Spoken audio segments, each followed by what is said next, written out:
एक बार का जिक्र है कि एक घने जंगल में एक छोटा सा शेर रहता था जिसका नाम शेरो था। शेरो को अपनी ताकत पर बहुत गुरूर था, लेकिन वो बहुत जल्दी गुस्से में आ जाता था।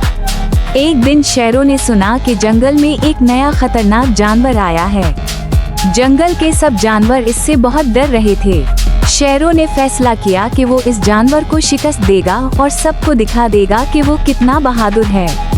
शेरो ने अपनी माँ से कहा, माँ, मैं उस खतरनाक जानवर को शिकस्त देने जा रहा हूँ।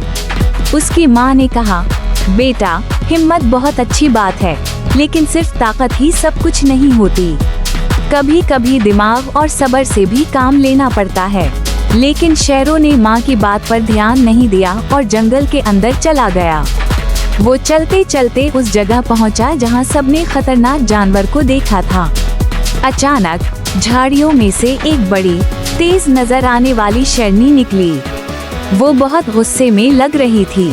शेरो ने अपने पंजे तेज किए और जोर से दहाड़ा, मगर उस शेरनी ने एक लम्हे के लिए रुकावट डाले बगैर कहा, क्या तुम वाकई इतने बहादुर हो कि बगैर सोचे समझे लड़ने आ गए हो?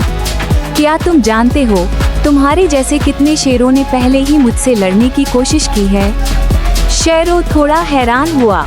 उसने कभी नहीं सोचा था कि कोई इससे बात करेगा बजाय लड़ने के। शेरनी ने कहा, असल बहादुरी सिर्फ ताकत से नहीं, दिमाग से होती है।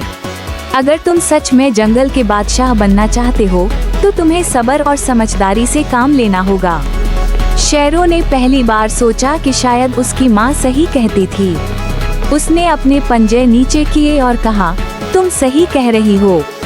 मैं सिर्फ लड़ने के बजाय सीखना चाहता हूँ कि कैसे बहादुर बनूं और दिमाग से काम लूं। शेरनी मुस्कुराई और कहा, बहादुर वो होता है जो अपनी गलतियों से सीखे और अपनी गलत फहमियों को मान ले।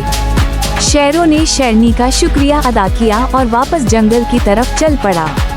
इसने महसूस किया कि असल ताकत अंदर की होती है, न कि सिर्फ जिस्मानी। और यूं शेरो ने सीखा कि बहादुरी सिर्फ लड़ने में नहीं, बल्कि समझदारी और सब्र में भी होती है।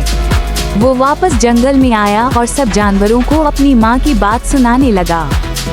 आखिरकार शेरो वाकई जंगल का बादशाह बन गया, लेकिन वो अब पहले से ज्यादा समझदार और साबिर था। सब जानवर उसे एहतराम से देखते और उसकी अक्ल और हिम्मत को सराहते।